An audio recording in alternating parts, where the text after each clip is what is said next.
programa fascinante, lleno de misticismo, magia, leyendas e historias asombrosas. Las ciencias ocultas tan prohibidas en una época se develan ya para aplicarlas día a día. Astrología, cábala, magia, mitología, wicca, vudú, esoterismo, metafísica y mucho más. Al aire, todos los lunes en punto de las 10 p.m. Los espero.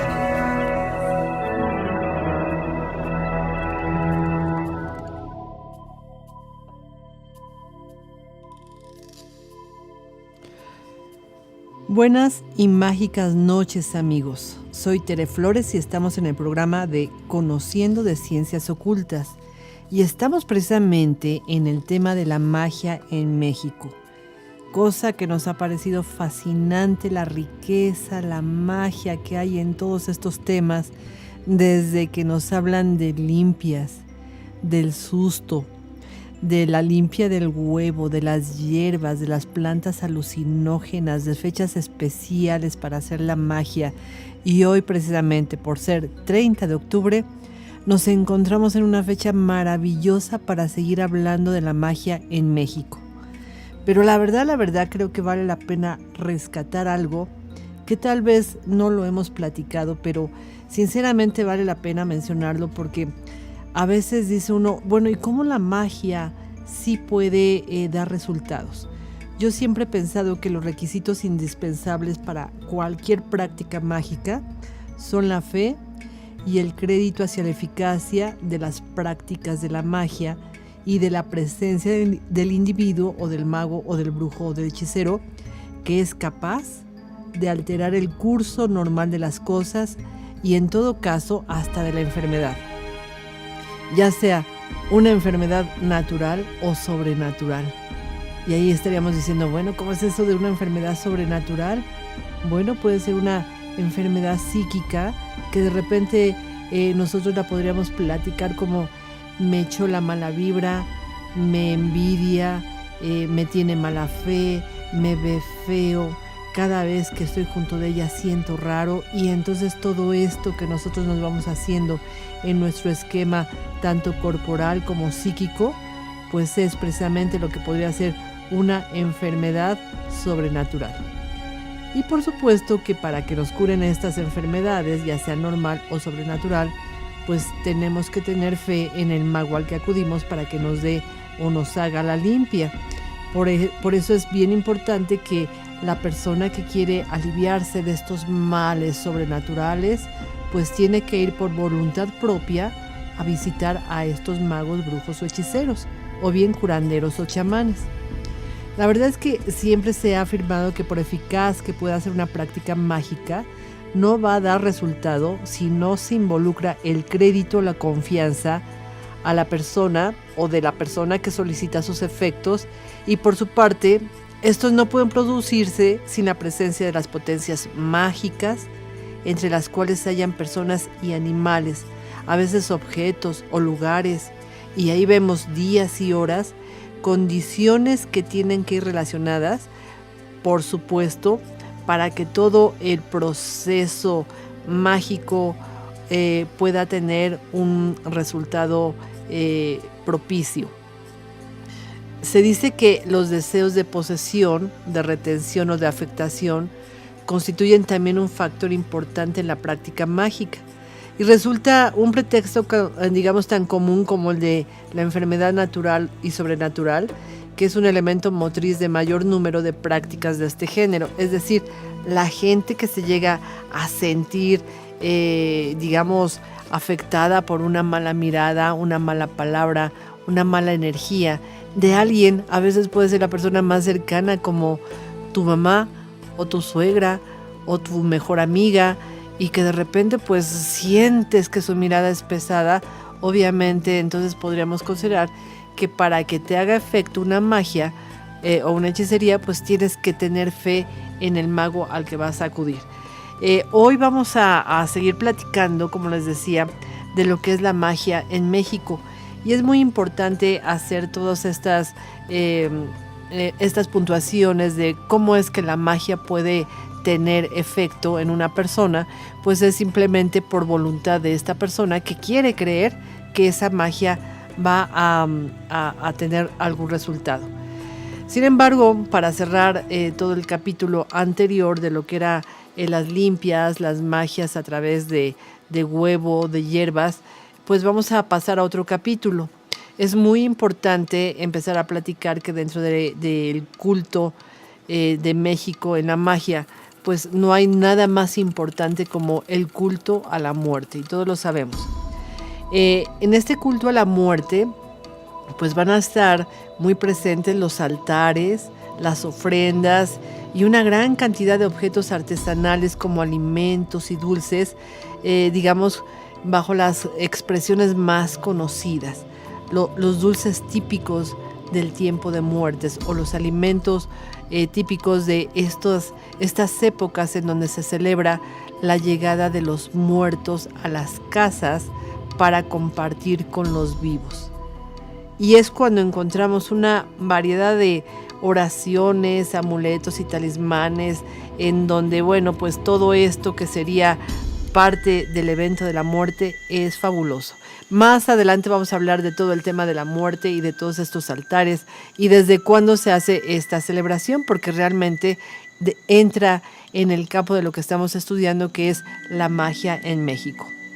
Sin embargo, voy a terminar con algo que me faltó hace 8 días respecto a la magia en México, que tiene que ver con estas sanaciones, curaciones, limpias, etcétera, en donde pues ya hemos platicado que dentro de la magia siempre van a estar presentes las oraciones, los amuletos, los talismanes, lo que se llaman maquetas, que más adelantito les voy a platicar qué es exactamente una maqueta, pero también las plantas alucinógenas.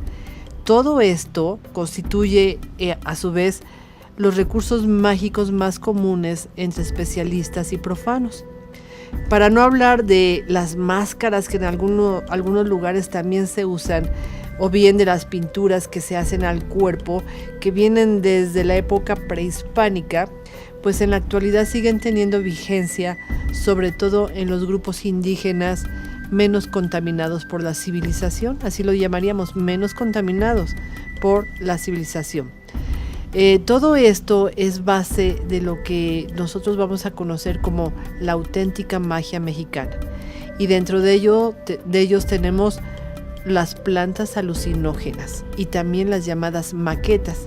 Estas maquetas vamos a entenderlas como muñecos que se hacen, digamos, para representar a cierto personaje.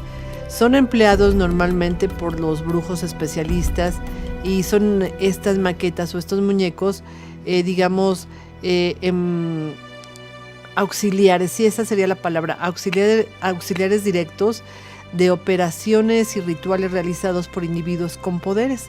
Es decir, los brujos, magos o hechiceros hacen un muñeco como lo que nosotros llamaríamos, pues muy parecido al vudú, en donde se representa a la persona a la cual se le quiere dar un poder o se le quiere quitar un poder. Pero también las plantas alucinógenos, entre ellos el peyote, sirven para favorecer estados de trance y una suerte de lucidez que facilita la introducción del sujeto o del brujo a diversos planos de la realidad. El peyote, que es el más usado, se utiliza en ceremonias colectivas de carácter tribal y se asemeja con los hongos que tanto llamaron la atención de antropólogos extranjeros en la década de los 70. Todas estas plantas alucinógenas, la verdad es que sí ayudan a llegar a un estado de conciencia alterado y ver cosas que en la normalidad no se podrían contactar ni se podrían entender. Y cuando en ceremonia, a eso se refiere precisamente cuando platicamos de que se usa en ceremonias tribales, es precisamente en donde se reúne un grupo de personas, realizan cantos, realizan rezos, a lo mejor hasta bailables, y luego cada quien come un poco del peyote y simplemente se acuestan, digamos, a dormir.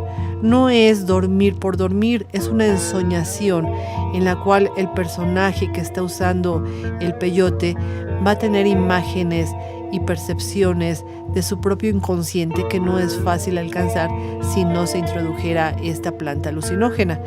Ahora, pueden ser escenas las que va a ver muy hermosas, muy maravillosas, muy esplendorosas, que lo hagan recapacitar en que es parte de todo este universo maravilloso. Pero también puede ser que vean escenas terribles, lo más horroroso que traen en su inconsciente, lo más triste, lo más desesperante, lo más alucinante, también lo pueden ver. Entonces va a depender de cada quien cuál es su viaje. Realmente eso sería cuál es el viaje que va a hacer dependiendo de su estado anímico y de la percepción que tiene en ese momento de la vida y de todo lo que le rodea. Ahora, otro asunto son las llamadas maquetas, que también vienen en la magia de México. Las maquetas son conocidas por los estudiosos franceses, que son los que más vinieron a analizar todo esto de las maquetas, como ellos los llamaron como bondul o bold, y mediante las cuales se practica, digamos, a través de figuritas, imágenes o muñecos que corresponden a un ser al que representan simpáticamente. Es decir, hacen un muñequito y lo visten o lo peinan o lo ponen muy semejante al personaje que quieren representar y que quieren darle la personalidad y la esencia bueno, en el muñequito de esa persona. Y resulta que estos hacen, digamos, los brujos van a utilizar estos muñequitos porque los muñequitos son precisamente el intermediario, los intermediarios entre el agente y el paciente. Es decir, entre el sujeto de una acción mágica a distancia y el mago. Y entonces vamos a ver que ese pequeño muñeco que se está utilizando pues pasa a representar al sujeto al que se le quiere enviar un mensaje mágico, o se le quiere dar una fortuna o una fortaleza, o se le quiere quitar sus virtudes y sus talentos, y entonces se utiliza a este muñeco. Eso ya es entrar en lo que sería la magia negra. La teoría supone, digamos, la extracción de la sensibilidad de un individuo para depositarla en tal figura o imagen y de tal manera afectarla allí y luego devolverla. La semejanza entre el sujeto y la imagen propiamente dicha no hacen sino auxiliar el trabajo del brujo, quien es el elemento capaz de extraer y afectar la sensibilidad. Entonces, fíjense, esto es 100% como el vudú, en donde el mago o el brujo o el hechicero está utilizando todos sus poderes para llegar a ese individuo, jalarle ciertas características y depositarlas en el muñeco, en donde ya el muñeco va a ser la parte representativa del personaje.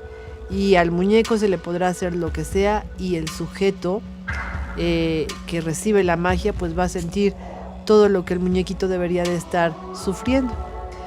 Se dice que para explicar todo esto de este personaje o estas maquetas, como les llaman los franceses, en términos propios, viene a ser algo así como compararlo con la electricidad. O sea, el muñequito es el conductor, el sujeto del trabajo, el receptor, y el brujo, el emisor o generador de una corriente específica para activar alguna característica. Entre los modos más comunes de ocasionar daños físicos a terceros se encuentra el de clavar alfileres. Obvio, esto ya lo sabemos, clavar alfileres en el muñeco que representa a la víctima. Práctica que todos sabemos su origen puede hallarse en África. ¿Se acuerdan? Hemos platicado mucho del vudú. Bueno, pues ya que tal operación supone, además de la figura o imagen, una capacidad mágica, el empleo de estas llamadas maquetas queda prácticamente reservado a los especialistas, es decir, a los brujos con muchísima experiencia de atraer esa energía, depositarla en el muñequito y después hacerle al muñeco lo que quieren que le suceda al sujeto. Pero por otra parte también tenemos que hablar de otro tipo de magia que es muy usada en México. Son los llamados amuletos. Los amuletos, los talismanes y las oraciones son de uso popular. Algunos de los elementos sobresalientes, digamos, para las actividades de magia y brujería también son las veladoras. Las velas de cebo de distintos colores, según el uso al que estén destinados, pues son las que se van a utilizar. Otro punto importante en la magia mexicana es el papel amate recortado, pero también recuerden, se usan muchos animalitos. Entre los animalitos que se usan son los chupamirtos disecados para el amor. También se usan muchísimos inciensos. Pero no podemos olvidarnos también de los jabones para la buena suerte. De hecho, hay jabones aplacamachos, que eso es bien interesante, o aplacaguapos. Y bueno, estos jabones pues también se hacen en determinada época del mes, donde la luna esté en determinada situación, normalmente es en luna menguante, para quitar, digamos, la capacidad del hombre de ser tan atractivo y, por supuesto, engañar a su esposa o a su novia para que sea fiel el hombre. También están los ajos machos, que se colocan pues en las entradas de las casas. Normalmente se ponen en la entrada o en la puerta para evitar que entre la mala energía o las envidias. Las semillas también son muy utilizadas en la magia mexicana. Estas semillas son conocidas con el nombre de ojos de venado. Muy, muy utilizadas. Pero también hay aceites y perfumes y distintas hierbas, entre las que se destacan la ruda, el romero y la albahaca. Todo esto increíble lo encontramos en un mercado que, cuando menos en la Ciudad de México, es muy visitado, que es el mercado de Sonora. Hay de todo esto que estamos platicando. Pero vamos a platicar un poco de los amuletos más usados. Los amuletos más usados por los mexicanos, normalmente se usa el azabache. El azabache, que protege a la persona que lo trae consigo del mal de ojo, lo que se llama del ojeo y de los malos aires. Fíjense, del mal de ojo, del ojeo y de los malos aires. ¿Qué quiere decir esto? El mal de ojo es que alguien te tenga envidia, te mande una mala vibra. O lo que dicen ellos, del ojeo. Esa persona que tú sientes que te está mirando, y normalmente lo vemos cuando una persona te mira de abajo para arriba o de arriba para abajo, y nosotros decimos, te barrió completamente. Bueno, ese sería el ojeo. Y de los malos aires, que esto es bien importante porque a veces en el aire viene la mala vibración y uno normalmente sale como si nada y te puede agarrar el aire y entonces sí te va muy mal. Entonces el amuleto que se usa es precisamente cargar un azabache, que es una piedra. Esta piedra recibe y absorbe el mal destinado a la persona, cambiando de color o fragmentándose de acuerdo a la naturaleza y fuerza de aquel. Es decir, puede romperse esta piedra de azabache, que obviamente azabache quiere decir bien oscura y bien negra. Pero también se usa el coral. El coral, por su parte, protege contra el ojeo, que sería la mala onda que te manda la gente de arriba para abajo. También el mal de ojo, de un modo más efectivo que el azabache. Entonces, fíjense, es más poderoso el coral. Pero otra piedra importante para los mexicanos es el ámbar. El ámbar brinda protección contra las malas corrientes de aire, es decir, las fuerzas malignas de las que platicábamos. Otro amuleto es el ojo de venado. El ojo de venado es una semilla de aproximadamente 1,5 centímetros de diámetro. Es un amuleto que deben portar aquellos que desean protegerse del mal de ojo. Y como habíamos dicho también, los ajos. Los ajos, cuando son cortados el primer viernes de marzo, que fíjese, el viernes de marzo, coincidentemente es el Día de los Brujos. En Catemaco se hace una gran fiesta el primer viernes de marzo. Bueno, pues cuando los ajos son cortados el primer viernes de marzo, brindan protección contra reptiles ponzoñosos y contra la brujería, además de ahuyentar a los vampiros según la tradición europea. Hay otro término que es bien raro, pero vale la pena mencionarlo, son los pipilichichis. Son unas pequeñas semillas de color grisáceo, redondas, con las que se fabrican collares que protegen al que los porta del mal viento y de los malos espíritus que pretenden apoderarse de las personas. ¿Qué tal, eh? Y por supuesto no podía faltar la tela, el hilo y las borlas rojas. La tela roja, el hilo rojo y las borlas rojas son eficaces en la prevención de ciertos males, facultad que radica más en el color que en los objetos.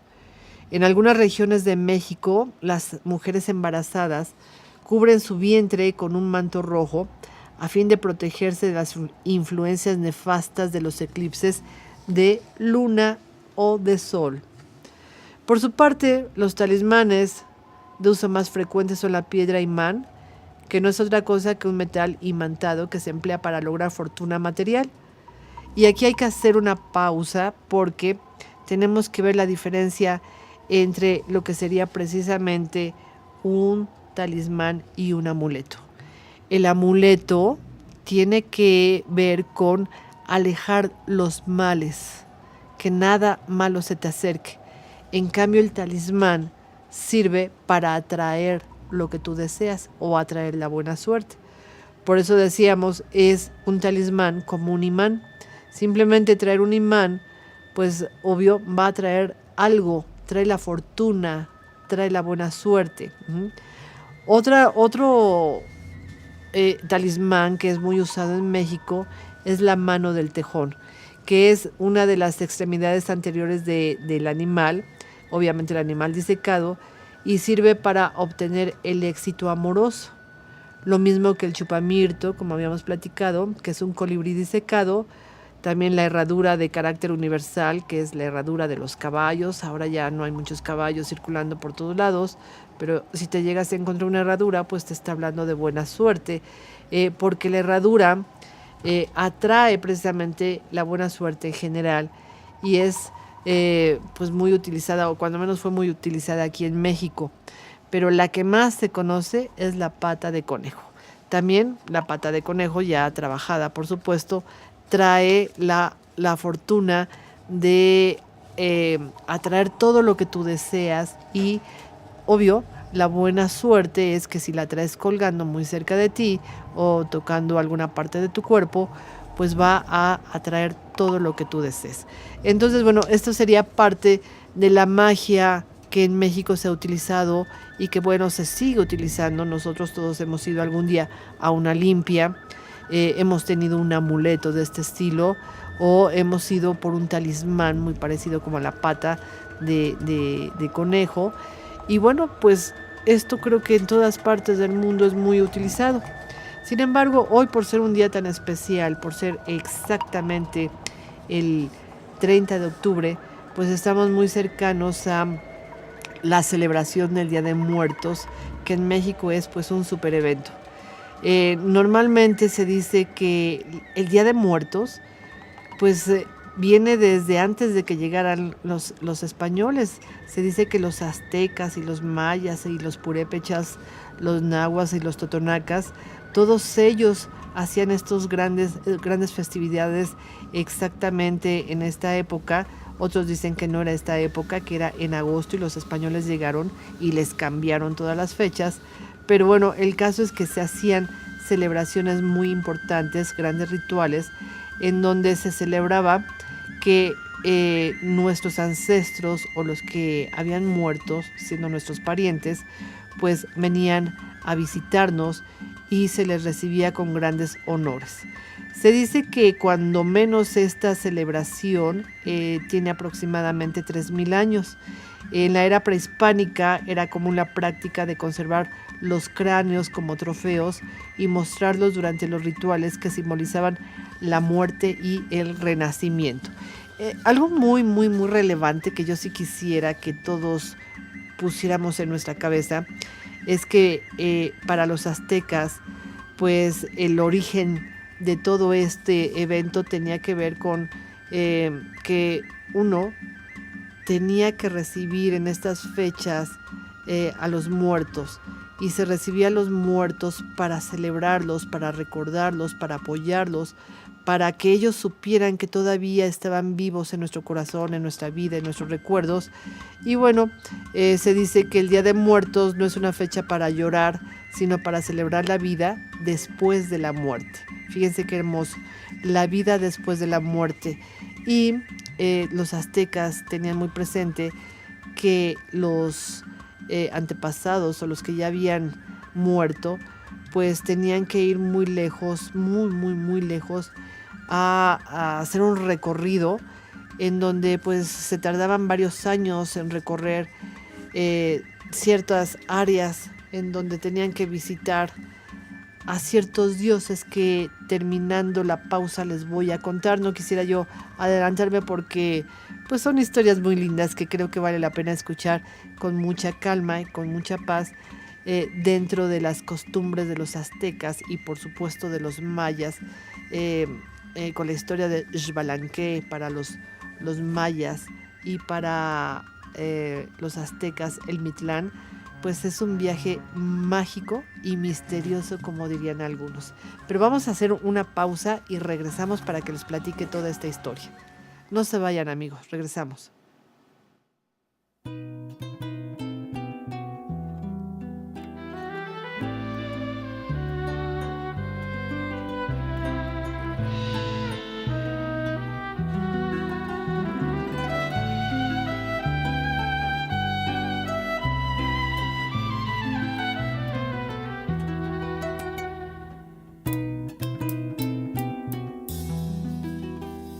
Salías del templo un día, Llorona, cuando al pasar yo te vi.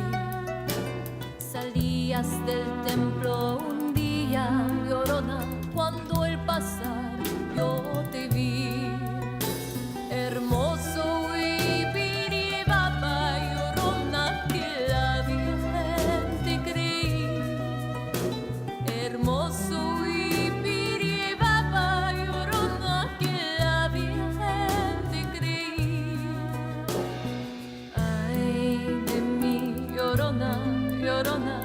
Llorona de ayer y hoy, ay de mí, Llorona, Llorona de ayer y hoy. Ayer maravilla fui, Llorona, y ahora ni sombra soy. Ayer maravilla fui, Llorona, y ahora ni sombra soy.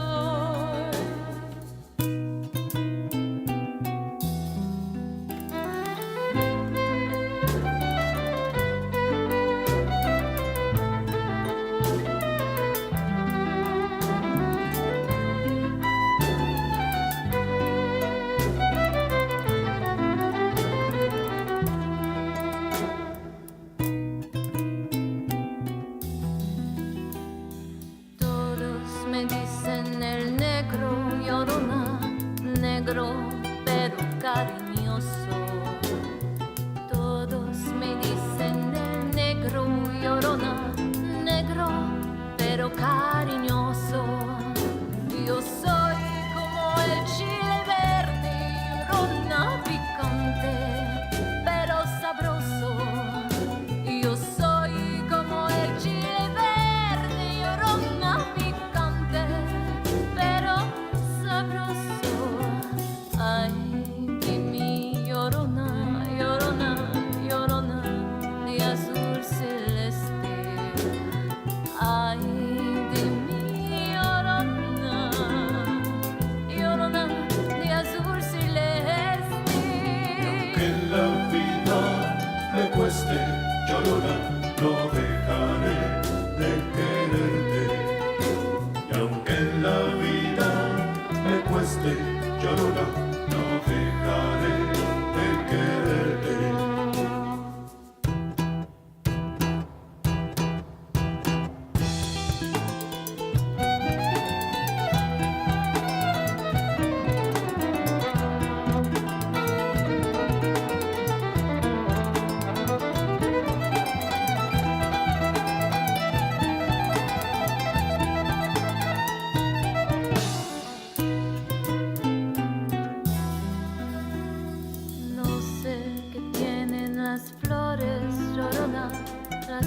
flores del Campo Santo. No sé qué tienen las flores, Llorona, las flores del Campo Santo, que cuando las mueve el viento, Llorona, parece que están llorando.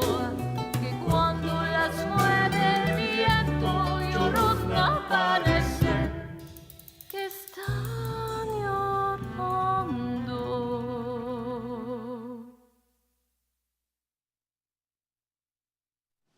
Bueno, amigos, muchas gracias por estarnos escuchando. Ya saben que esta noche es una noche de ciencias ocultas y estamos conociendo historias relacionadas con la magia en México. Y por ser un día especial como el 30 de octubre y muy pronto a celebrarse en México y en varios lugares, pero en varios lugares, vamos a platicar de el Día de Muertos y de qué es exactamente lo que celebramos en esta elaboración de los altares. Pero bueno, empecemos por el principio.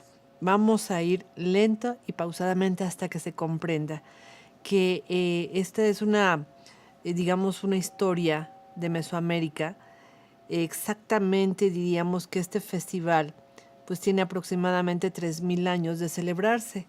Es un festival, es una fiesta muy, muy de familia, pero también muy de la comunidad. Este festival, diríamos, se convierte en el Día Mundial, perdón, de Muertos. Se dice que en el calendario azteca se celebraba en el 9º mes. En el calendario solar azteca, el 9º mes, pues diríamos nosotros que si lo convertimos a nuestro calendario actual, sería en el inicio de agosto. Y era celebrado durante un mes completo. Estas festividades eran presididas por el dios Micantecutli, conocido como la Dama de la Muerte, Micantecutli.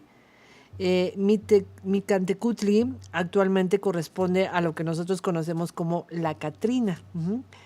Y estas festividades eran dedicadas a la celebración de los niños y de las vidas de parientes ya fallecidos, y entonces pues se hacía con muchísimo honor y con mucho respeto. Sin embargo, cuando los conquistadores españoles llegaron a América en el siglo XV, pues ellos estaban aterrados por las prácticas paganas y horrorosas de los indígenas, y en un intento de convertir a los nativos americanos al catolicismo, pues resulta que movieron el festival hacia las fechas en el inicio de noviembre para que coincidieran con las festividades católicas del Día de Todos los Santos y Todas las Almas, que siempre se han celebrado en España y en los lugares católicos. El Día de Todos los Santos es un día después de lo que nosotros, pues afortunadamente ya estamos cambiando, no solamente es Halloween, ya también es una fiesta más respetuosa, digamos, en donde salen las almas, donde hay un portal en donde salen las almas del inframundo. Recuerden que el inframundo no es el infierno, es el lugar simple y sencillamente donde se van a vivir las almas. Bueno, pues resulta que si nosotros unimos todas las fiestas de todos los santos, de lo que hacían los aztecas, y lo unimos con el ritual pagano de Samaín, pues es una celebración céltica, por cierto, el de Samaín, pues todos y en todos los lugares que hemos platicado, pues celebran el Día de Muertos. Entonces dices, oye, qué coincidencia que en todos estos lugares, más o menos en las mismas fechas, se celebra el Día de Muertos. Y esto indica que pues seguramente hay un portal muy importante que se abre para que las almas salgan, pues tal vez a visitar los lugares que ellos habitaban, o a lo mejor que asistían frecuentemente estando en vida. Y resulta que, bueno, pues estas festividades hasta la época se siguen haciendo. Cuando nosotros decimos que ya está muy cerca el Día de Todos los Santos, o ya va a ser el Día de Muertos, pues nos emocionamos y empezamos a preparar muchísimas cosas en honor de nuestros muertos. Normalmente el Día de Muertos pues debe celebrarse el 1 de noviembre, mientras que, bueno, en otros lugares, por ejemplo, la Iglesia Ortodoxa la celebra el primer domingo después de Pentecostés. Sin embargo, nosotros lo celebramos el 1 de noviembre y se celebran a todos los santos, a todos los que ya han partido y los que nosotros diríamos que pues han dejado un buen recuerdo en nosotros mismos, en nuestras casas, en nuestras historias, finalmente en nuestro interior. Pero bueno, vayamos otra vez a esta historia. Dentro de la visión prehispánica, el acto de morir era el comienzo de un viaje hacia el Mictlán, el reino de los muertos desencarnados, o diríamos, tenían que ir al inframundo. El inframundo, también llamado Xiomayán, término que los españoles tradujeron como infierno.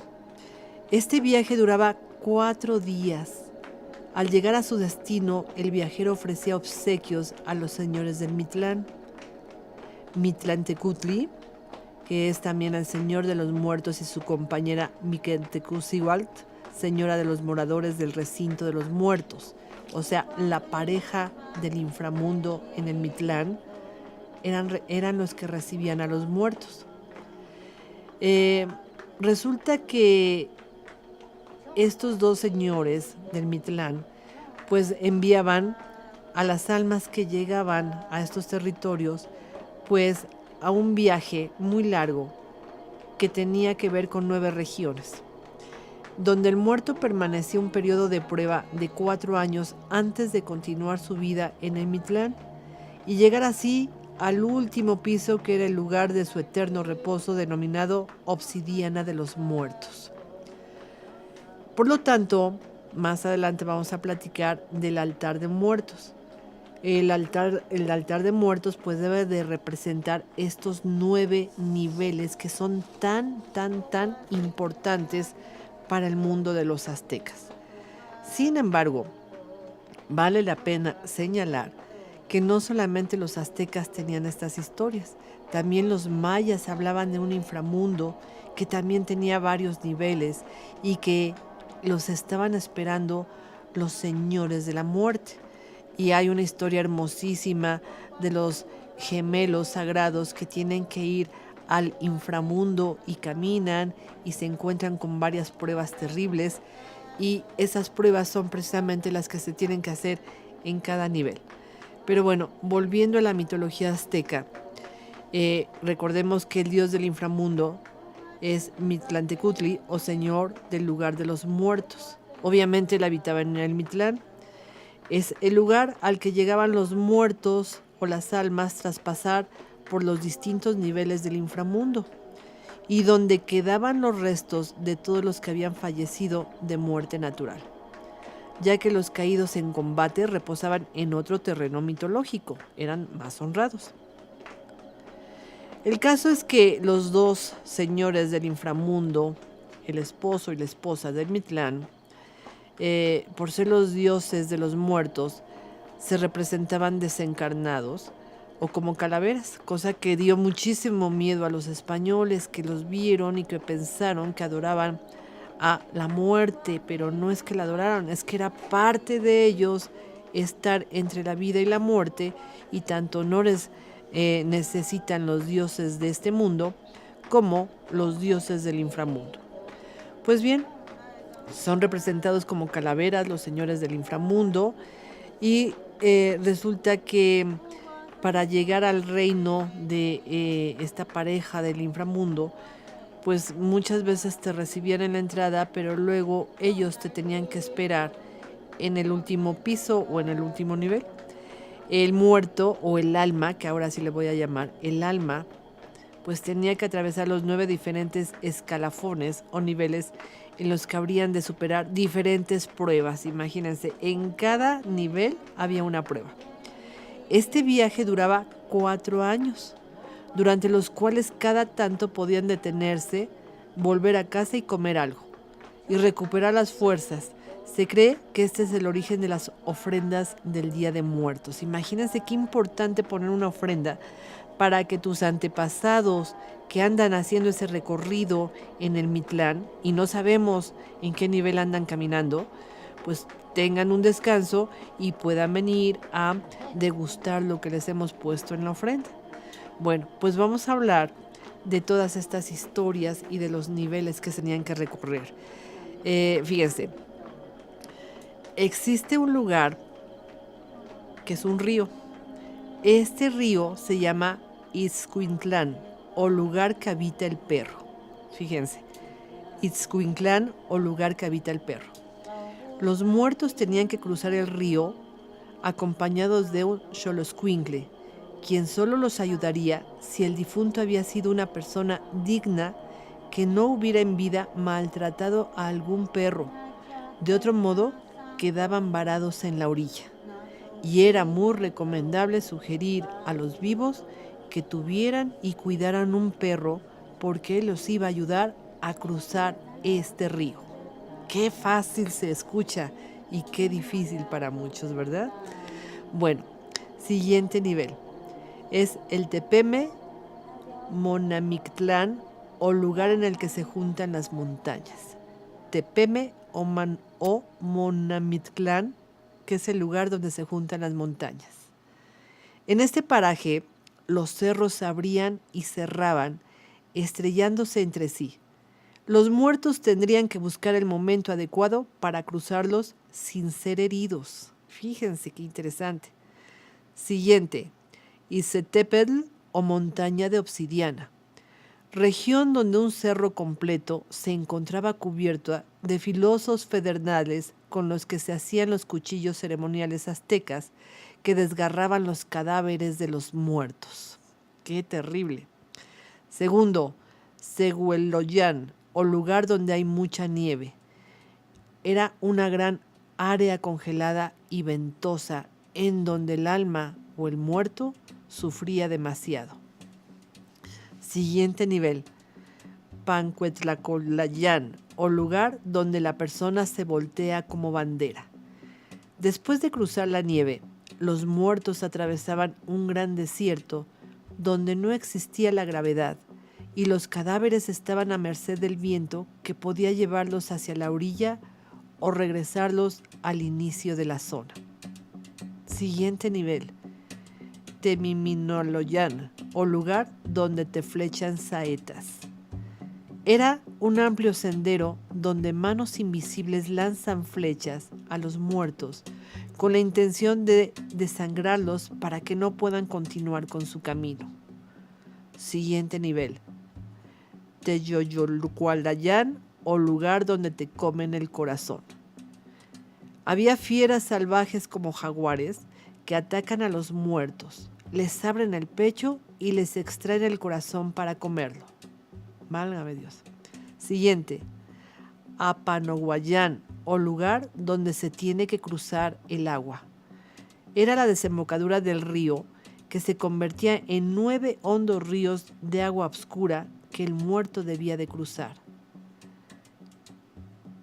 Y último, Chiconahualayán, o lugar donde se tienen 9 aguas. Finalmente, se alcanzaba el final del trayecto en una zona de niebla donde los muertos ya no podían ver a su alrededor. Su estado de cansancio provocaría la reflexión de las decisiones y momentos de la historia del muerto, y se conectaría con todo lo que le sucedió en vida, con todo lo que le rodeaba, y el muerto se volvía uno con todo. Así dejaba de padecer y entraba en el verdadero Mictlán, el lugar de los muertos, en donde descansaría eternamente después de haber hecho un gran trabajo. Qué interesante todo el proceso que nos narran los aztecas de los 9 niveles que deben de pasar para poder alcanzar el Mictlán. Y bueno, es así como nosotros vamos a entender que es necesario ayudar a nuestros muertos en estas fechas que se abren los portales del Mictlán y las almas pueden salir a visitar a sus parientes, y que los parientes tengan este llamado altar u ofrenda en donde está la fotografía, en donde seguramente está el alimento que más les agradaba o la bebida, y hacer un descanso. Creo que también los muertos o las almas de nuestros muertos merecen ese gran descanso, La conformación de los altares, cuando menos en la actualidad, pues avisan que deben de tener entre 7 o 9 niveles. Normalmente se dice que para alcanzar esta paz espiritual, pues se tiene que hacer este gran trabajo. Y cuando es esta época que los muertos pueden regresar a casa y compartir con la familia, pues se hace una gran cena o ceremonia, o cuando menos se le ponen al altar lo que habíamos dicho, pero los altares también deben de llevar adecuadamente las cosas y no nos debe de faltar nada. Para poder poner un altar bien hecho, vamos a ver que la práctica, por ejemplo, la práctica Otomí, nos dice que el altar debe de llevar 7 escalones, mucho ojo, 7 escalones, porque estos 7 escalones están representados o asemejados con los 7 pecados capitales. Según la cultura azteca, es uno de los 7 destinos que puede tener el alma. También hay altares de 2 niveles que representan el cielo y la tierra, y otros altares de 3 niveles que solamente hablan del cielo, de la tierra y del inframundo. Ahora sí, aquí es al gusto de lo que ustedes quieran poner. Si nosotros quisiéramos poner un altar, pues vamos a buscar los siguientes elementos. Se dice que necesitamos calaveritas de azúcar que representan a los difuntos de la familia, y debe de llevar el nombre de cada familiar que vamos a honrar en nuestro altar. Papel picado de colores, y el papel picado va a representar la unión entre la vida y la muerte, o ese puente que debe de pasar el muerto para poder alcanzar a, digamos, a la esfera de la vida, y que pueda convivir con los vivos, convivir con sus nietos, con sus hijos, con sus parientes más cercanos. Eso representa el papel picado, el puente. Luego vamos a hacer un banquete para celebrar que las ánimas llegan, o las almas llegan. Deben de colocarse los alimentos favoritos del difunto, así como si él fumaba, pues sus cigarros preferidos o su puro. También el alcohol que él tomaba, puede ser un brandy, un tequila, lo que sea, o dulces, según sea el caso. Luego hay que poner un sahumerio con incienso para alejar a los malos espíritus, porque es una época en donde se abren esos portales del Micantecutli o del Mitlán, y ahí pueden salir todas las almas de todos los tipos, buenas y malas, porque tienen la oportunidad de salir a descansar un ratito de todas esas tremendas pruebas que les están haciendo en los diferentes niveles. Obvio, también los malos espíritus van a salir y se pueden acercar al altar y correr a nuestros propios muertos. Imagínense qué cosa. Luego vamos a poner en un plato un poco de sal. La sal siempre nos habla de purificación. Esto nos sirve para no corromper el alma. La sal siempre habla de purificación. Es importantísimo poner una cruz de cal en el piso que representa los 4 puntos cardinales para que el muerto sepa muy bien que está en el plano terrenal. También se pone un camino de flores que va de la puerta del altar y que guía el camino de las almas a las ofrendas. Ahora, que si al muerto o al alma que estamos honrando es un niño, pues es conveniente ponerle su juguete favorito, lo que al niño o al pequeño le gustaba muchísimo, y muchas veces este juguete, dicen las personas que han dejado los juguetitos, que al otro día amanece en un lugar diferente, se ha movido, el pequeño mueve las cosas y pues con eso se siente feliz. Luego vamos a platicar de que hay que poner velas y veladoras para guiar las almas al altar. Siguiente, objetos personales del difunto. Esto es valiosísimo para el difunto porque recuerda en su proceso que lleva de muerte, no sabemos en qué nivel andará, pero el muerto cuando llega al altar y observa sus objetos personales, pues recuerda parte de su vida y se siente pues más tranquilo.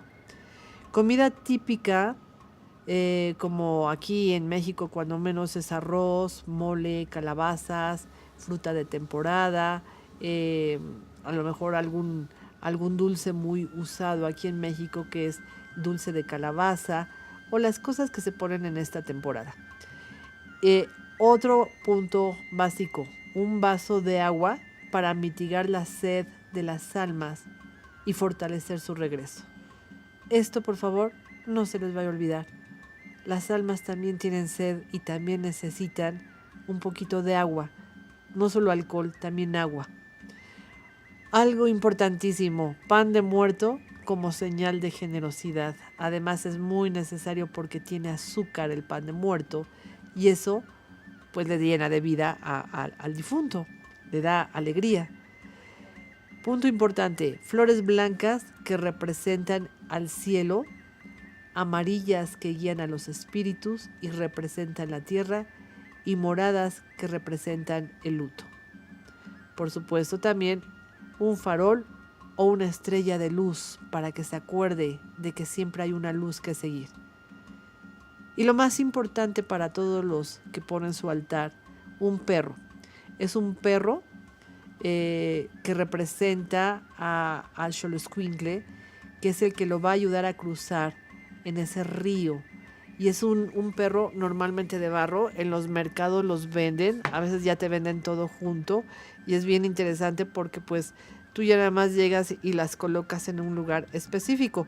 Pero bueno, ya ahora sabemos que los altares pues también requieren pues de mucha atención, de darnos cuenta qué es lo que estamos colocando. Y muchas veces, entre más pongamos las cosas en conciencia, pues más nos van a ayudar a darnos cuenta de que si es una época en que los muertos salen, pues ¿por qué no va a salir nuestro difunto o el alma de nuestro difunto en lo que sería la fiesta de muertos?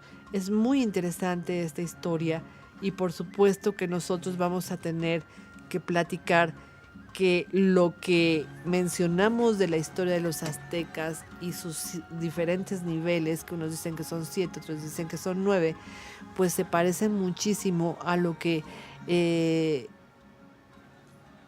diferentes culturas nos platican. Por ejemplo, los mayas también dicen que hay esos niveles y que hay que bajarlos, pero también nos lo platica la religión católica de que hay diferentes niveles. El nivel más alto al que una alma debería de llegar, de acuerdo a lo que sería la religión católica, pues sería el Eliseo, el lugar más fabuloso y más bello, como si dijéramos es nuestro paraíso.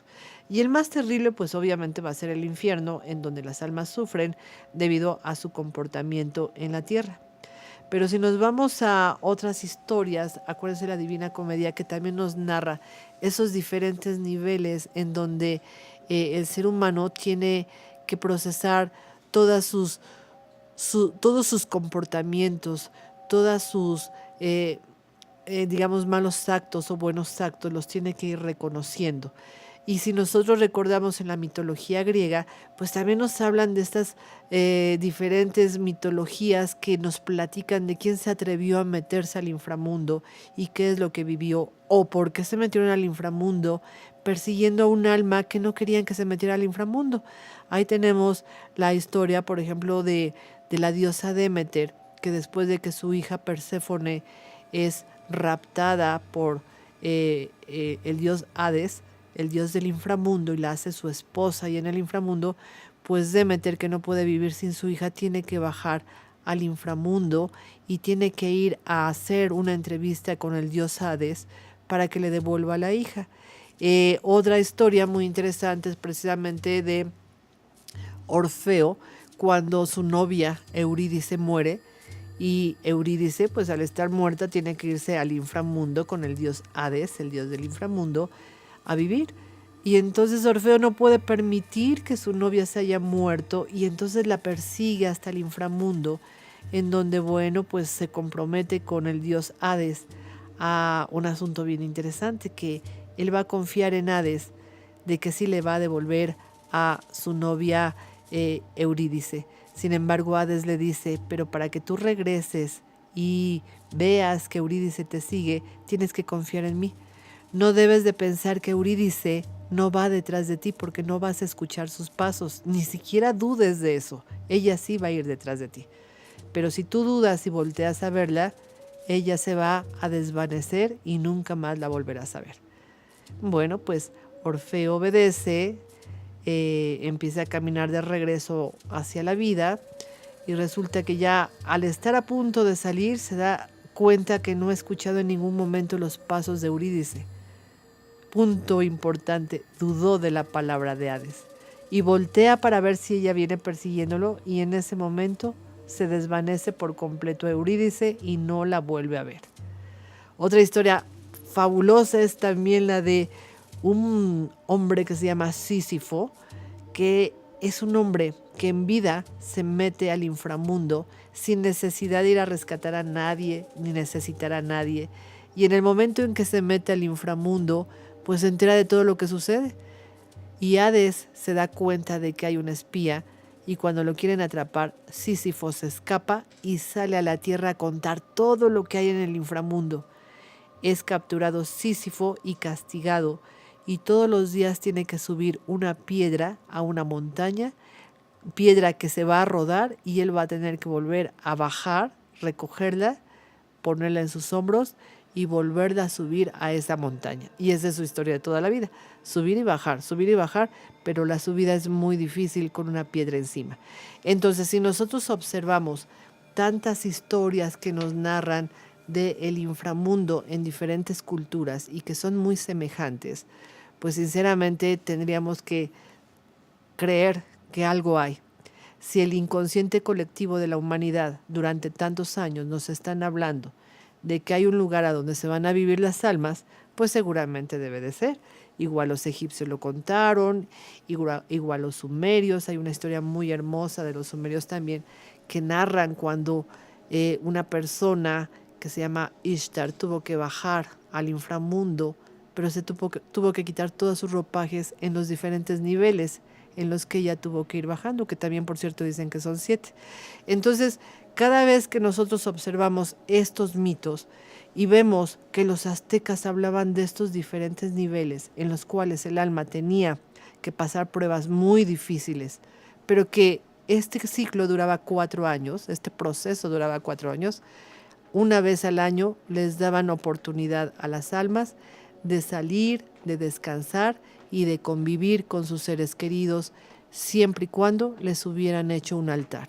Así es que, amigos, si ustedes tienen algún familiar que haya fallecido, ya digamos de 4 años para acá, pues creo que vale la pena que le pongamos un altar para que venga a descansar y se siente en familia y se siente en paz.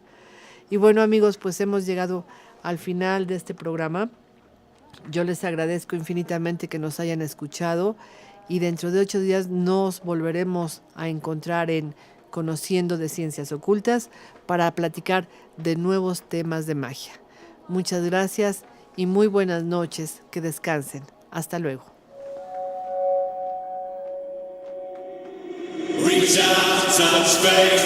Hola amigos, mi nombre es Tere Flores, directora de la Escuela Albedo, y los invito a escuchar nuestro programa Conociendo de Ciencias Ocultas. Iniciará a las 10 de la noche a través de nuestra página web www.albedoescuela.com.